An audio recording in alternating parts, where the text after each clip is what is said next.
चालू करो। जय राधे जय श्री राधे,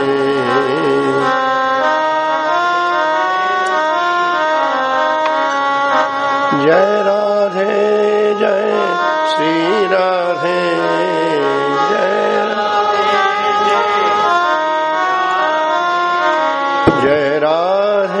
जय श्री राधे, जय राधे जय श्री राधे, जय राधे जय श्री राधे,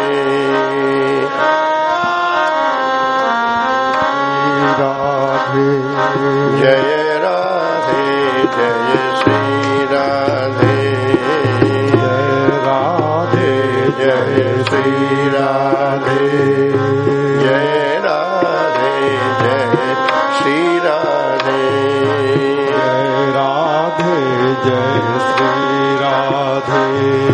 जय राधे जय श्री राधे, जय राधे जय श्री राधे, जय राधे जय श्री राधे, जय राधे जय श्री राधे, जय राधे जय श्री राधे, जय राधे जय श्री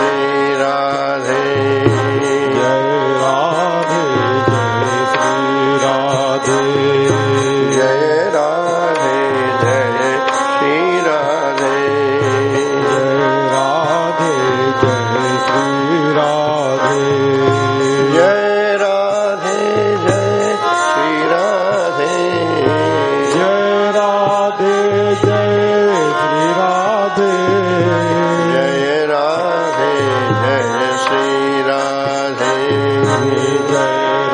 राधे जय श्री राधे, जय राधे जय श्री राधे, जय राधे जय श्री राधे, जय राधे जय श्री राधे, जय राधे जय श्री राधे, जय राधे जय श्री राधे। वृंदावन बिहारी लाल की जय, श्री की जय, परम पूज्या मैया की जय, परम पूज्य बाबा की जय, हमारे त्रिवेणी संगम की जय, परम पूज्या माई की जय, सर्व संत भक्त वैष्णवन की जय। जय जय श्री राधे, जय जय श्री राधे, जय जय श्री राधे।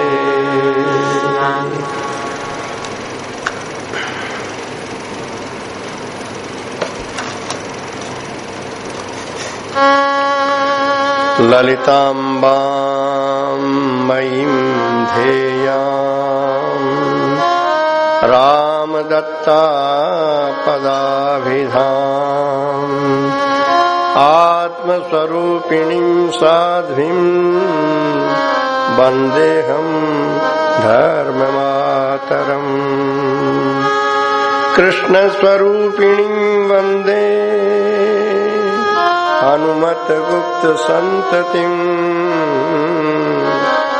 नित्यां धर्मस्वस्वारं वै मञ्जुश्यामां सहोदरां, मञ्जुश्यामां सहोदरां।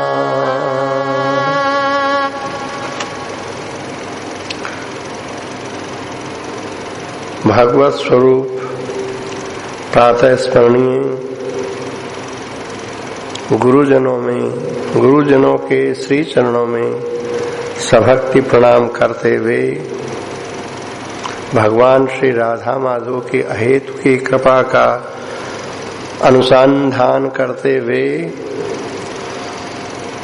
हम सभी यहाँ पूज्य बाबा के रसमय ग्रंथ जय जय प्रीतम काव्य की चर्चा विगत कुछ दिनों से कर रहे हैं। आज प्रीतम काव्य का 11वां शतक प्रारंभ हो रहा है। 10वें शतक में मथुरा से श्री उद्धव जी का आना, गोपीजनों के साथ उद्धव जी की चर्चा होना और उद्धव जी की बातें सुनकर के खास तौर पर श्री कृष्ण के द्वारा भेजे हुए संदेश को सुन करके ये सब की सब श्री जी की सखी सहचरियां अत्यधिक व्यथित हो गई, क्योंकि वो संदेश प्रेम का पोषक नहीं था, प्रेम की भावनाओं में ठेस लगाने वाला था। जैसे श्री कृष्ण ने बंसी बजाई और ब्रजगोपियां आई, आने पर पहले तो कहा, आओ आओ गोपियों, तुम्हारा स्वागत है, मैं तुम्हारा क्या प्रिय कार्य करूं। गोपियां कुछ बोली नहीं, तो उनको धर्म का उपदेश देने लगे। वो उपदेश सुनने के लिए नहीं आए थे, श्री कृष्ण के द्वारा बुलाए जाने पर उन विशेष रात्रियों का श्री कृष्ण ने स्मरण किया, जिसमें उन्होंने वचन दिया था कि आने वाली शरद रात्रियों में मैं तुम्हारे साथ यमुना तट पर रास विहार की लीला करूंगा। तो आई तो थी वे इस कारण से, और इनको ये धर्म का उपदेश करने लगे, तो उनका चित्त उदासीन हो गया, व्यथित हो गया, दुखी हो गई। इसी प्रकार जब उद्धव जी ने इन्हें विरह संतप्ता ब्रजांगनाओं को श्री कृष्ण का ये संदेश सुनाया कि हे गोपियों, श्याम सुंदर ने तुम लोगों के लिए कहलाया है कि मैं हूं तो तुम सबके नैनों का तारा, परंतु इतनी दूर आकर के मथुरा में बसने का बस एक ही कारण है कि तुम्हारी चित्तवृत्ति मुझ में लगी रहे। प्रियजन दूर होने पर उनकी याद ज्यादा आती है। प्रेम का परिपाक पोषण ये विरह में होता है, प्रेम में निखार आता है। अतः तुम्हारे प्रेम को पुष्ट करने के लिए मैं दूर आके बसा हूं। वैसे तो मैं सर्वत्र हूं, सब में समाया हुआ हूं, तुम्हारी आत्माओं के रूप में मैं ही हूं, इसलिए तुम व्यथित न हो, धैर्य धारण करो। इस संदेश को सुन करके इन गोपियों को अच्छा नहीं लगा। कहाँ तो इस ब्रज में रहते थे, तब एक एक गोपी की कैसे ये रुचि का अनुसरण करते थे, और मथुरा जाकर के ये ब्रह्म ज्ञान का उपदेश भिजवा रहे हैं।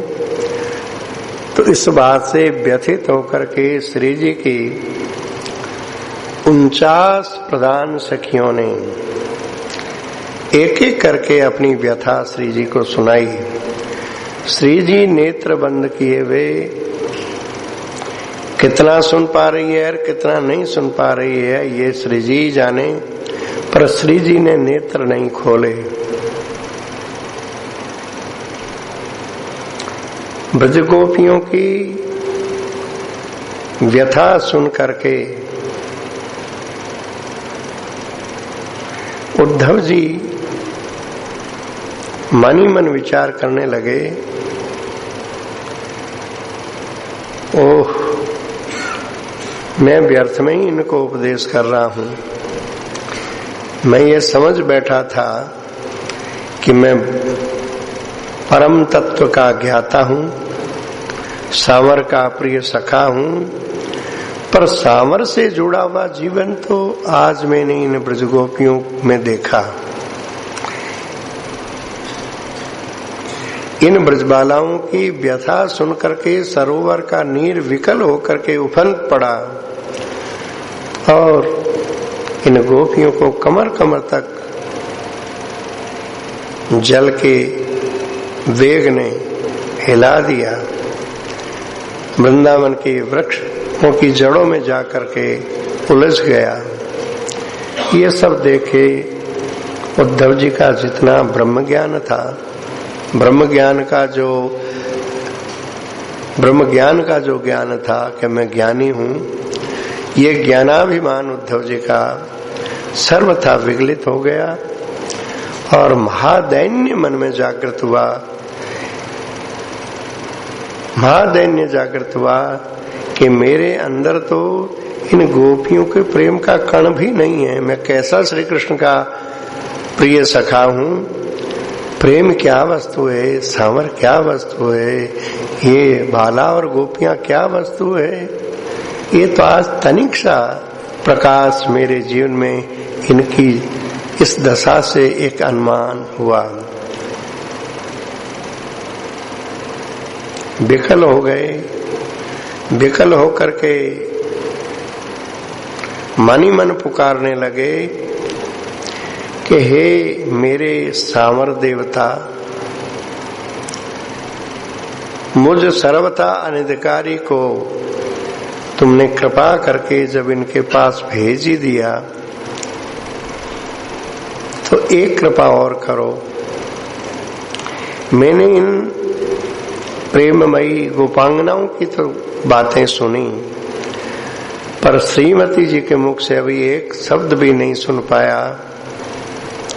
कहीं मेरे ये कान इनकी वाणी सुनने के लिए प्यासे ही न रह जाएं। मुझे तो प्रार्थना करने का भी अधिकार नहीं है कि मैं उनसे कुछ कहने के लिए प्रार्थना करूं। हाँ, ये स्वतः ही यदि कुछ कह दे तो फिर मेरे समान भाग्यशाली और कोई नहीं होगा। ऐसे विकल होकर के उद्धव जी की आंखों से टप टप आंसू गिरने लगे और प्रार्थना भीतर से सांवर देवताओं के प्रति हुई। सांवर देवता ने सुनी।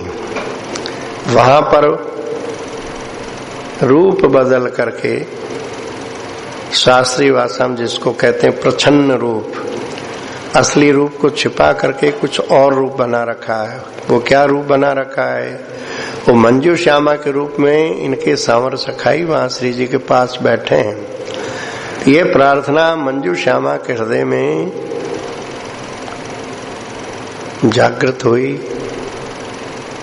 और मंजू श्यामा ने सरोवर तीर पर बैठी हुई अपनी बड़ी बहन से प्रार्थना की, बहन, ये सांवर का दूत उनका संदेश लेकर के आया था। अब ये पुनः सांवर की सेवा में जाना चाह रहा है, तुम भी कुछ संदेश दे दे।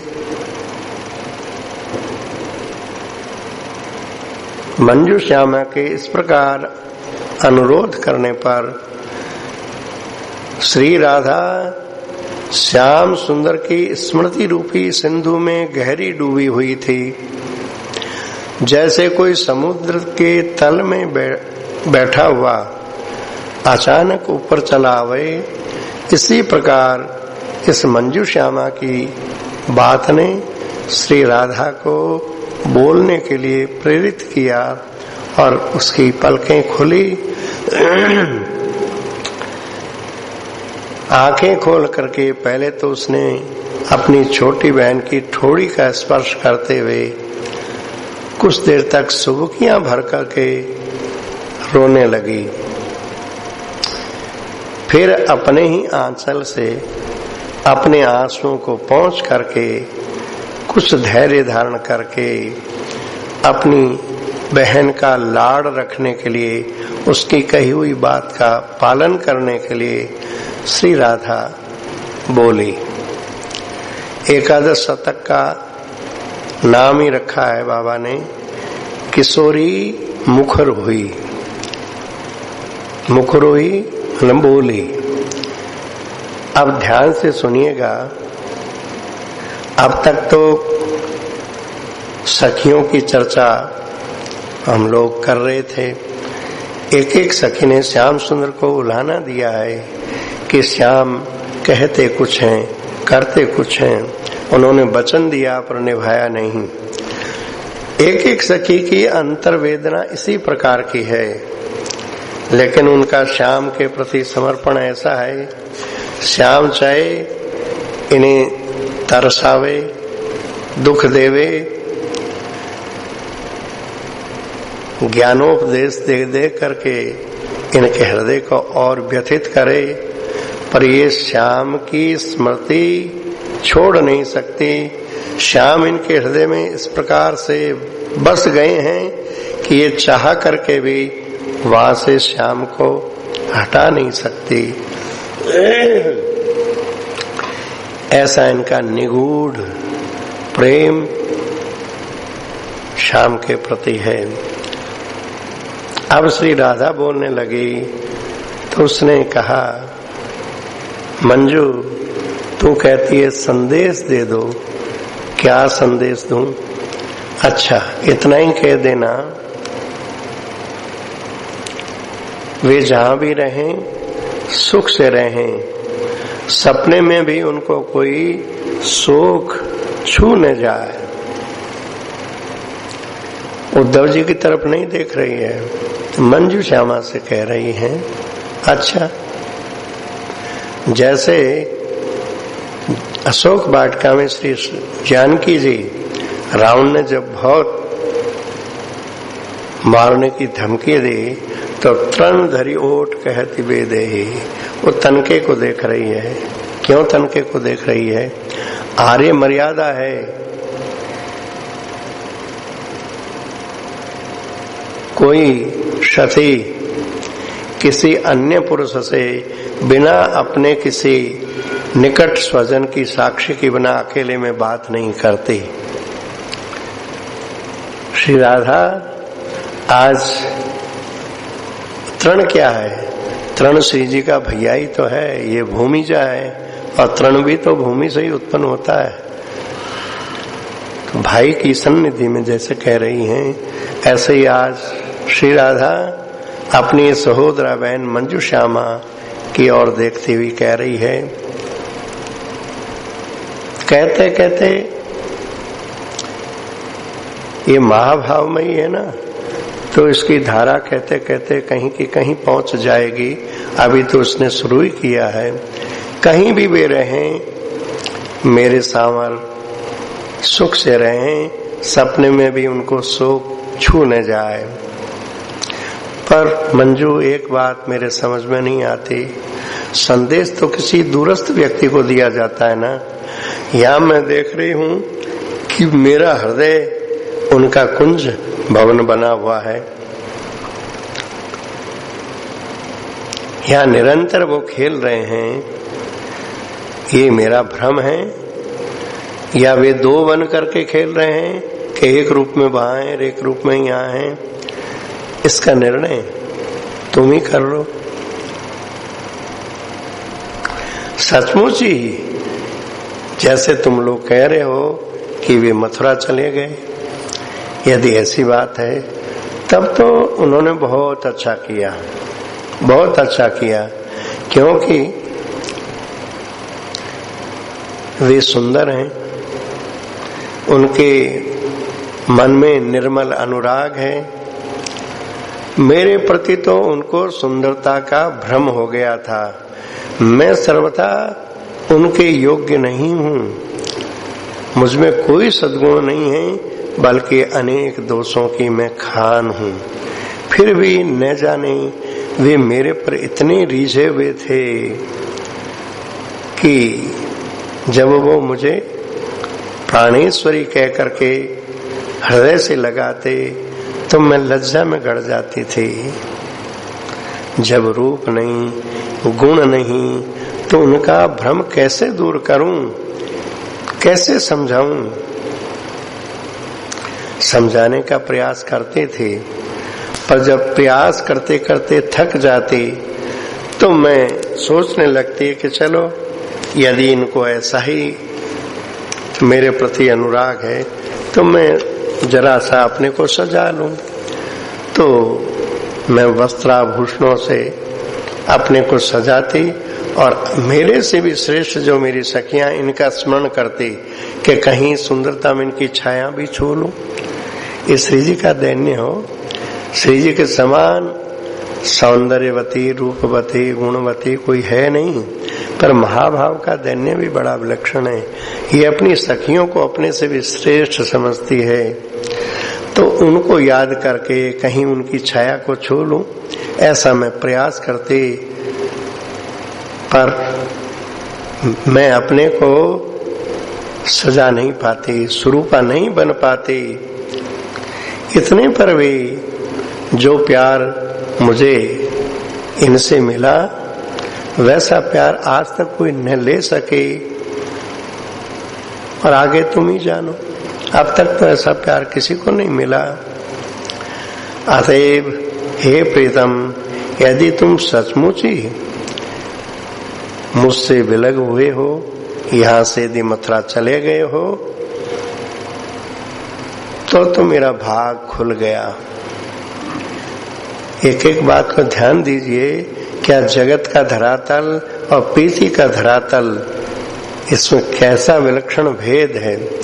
श्री राधा कहती है कि यदि सचमुच तुम वहां उस राजा की नगरी में जाके कहीं बस गए हो और तुम्हें तुम्हारे मन के अनुकूल कोई जीवन संगनी मिल गई हो, तब तो मेरा भाग्य खुल गया। विधाता ने मेरी प्रार्थना सुन ली, इससे तुमको सुख मिलेगा। मेरे प्रति मोह का फंदा छूटा, बड़ा अच्छा हुआ। इतना कहते कहते कह रही हैं कि ये कल्पना ही जब मुझे इतनी सुखी कर रही है और कहीं ये सच हो जाए तो क्या कहना। परंतु ऐसा लगता है कि तुम मुझे भूल सको, ये संभव ही नहीं।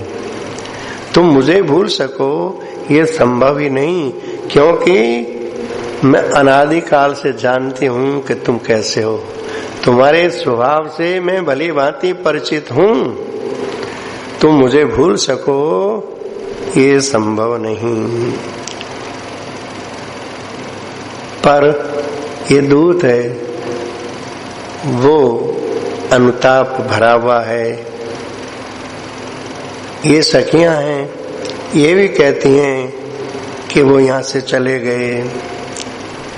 तो इनसे मैं कहती हूं, इन दूर से इन सखियों से मैं कहती हूं कि तुम्हारा यदि कहना मान लूं तो जाकर देखो, उनकी दशा को जाकर के नजदीक से देखो कि मेरे साथ उन्होंने प्रीति का नाता जोड़ करके अब उनकी दशा क्या है। जाकर के नजदीक से देखो। नजदीक से देखने का मतलब है कि उनके समीप जाकर के उनकी हृदय की धड़कन को सुनो। पास जाओगे तो वो धड़कन क्या बोल रही है, और उनकी आंखों में झांक करके देखना। यदि हम किसी की आंखों में झांक के पास से देखेंगे तो अपनी मूर्ति दिखेगी, पर श्री राधा कहती है कि वहां तुम पास से झांक के देखोगे तो उसमें पुतली में मैं दिखाई दूंगी, और उसकी धड़कन, प्रत्येक धड़कन मेरा नाम ले रही है। अरे धड़कन की क्या, उनकी रोम रोम की वृत्ति में मैं समाई हूं। परंतु उनमें कोई ऐसी शक्ति छिपी है जो उनको पहचान नहीं पाती है। बस इतना ही कह सकती हूं कि मेरा और उनका वियोग संभव ही नहीं है। ये बात अभी नहीं समझ में आएगी। रोते रोते जब हृदय का सारा कलुष दूर हो जाएगा, तब इस सत्य को समझ पाओगे। कोई पूछ सकता है कि ठीक है, हमारे ते रोते रोते कलुष दूर होगा तब ये सत्य समझ में आएगा, पर तुम तो निष्कलुष हो ना, तुम क्यों रो रही हो? तुम क्यों रो रही हो? निरंतर क्यों आंसू आ रही हो? अच्छा, तो इसका भी रहस्य सुन लो। तुम समझ सको तो समझ लेना, ये क्रंदन ही मेरा अनादि जीवन है। राधा का जीवन ही क्रंदन है। सामान्य ढंग से बात नहीं समझ में आएगी। क्यों नहीं समझ में आएगी? प्रेम की पहचान नहीं है, इसलिए। प्रेम सदा तरंगायित होकर के, तरल होकर के बहता रहता है। ज्ञानी जैसे स्वरूप स्थिति में होकर के समाधिस्थ हो जाता है, प्रेमी समाधि के सुख का भी विसर्जन कर देता है, इसलिए कि मैं ध्यान लगा के बैठूं कि प्रिय की सेवा करूं। वो सेवा को ही अपना सर्वोपरि धन मान करके सेवा परायण बना रहता है। निरंतर नई नई सेवाओं का, नए नए सुख विधान का वो योजना बनाता रहता है, उसी में संलग्न रहता है। तो कहती हैं, समझ सको तो समझ लेना, ये क्रंदन ही मेरा अनादि जीवन है। अच्छा, आप कहती हैं अभी नहीं समझे ना, तो भाई अभी किसी बालक को कोई पोथी सामने रख दे कि पढ़ो, तो वो नहीं पढ़ पाता। तो कहता है पहले पाठशाला में जाओ, पाठशाला में विद्या अर्जित करो, तब पोथी पढ़ना आ जाएगा। ऐसे ही मेरी बात अभी तुमने सुन भर ली, पर अभी हृदयंगम नहीं हुई। अतः हृदयंगम करने का एक सुंदर उपाय बताती हूँ। देखो, मेरे हृदय में एक पाठशाला है। उस पाठशाला का मैंने नाम रखा है प्रेम पाठशाला। उसमें मैं पहले भी पढ़ती थी, आज भी पढ़ती हूँ। उस पाठशाला का एक वर्ण बता देती हूँ। एक, उस एक को यदि ठीक से याद कर लोगे, उसको अपनी हृदय रूपी पट्टी पर खड़िया मिट्टी से नहीं, प्रेमाश्रुओं से, आंखों से गोल गोल मोती सी बूंदें प्रेम की हृदय को भिगोती रहे और उस वर्ण का उच्चारण मुख से होता रहे। वो वर्ण है कृष्ण कृष्ण कृष्ण कृष्ण।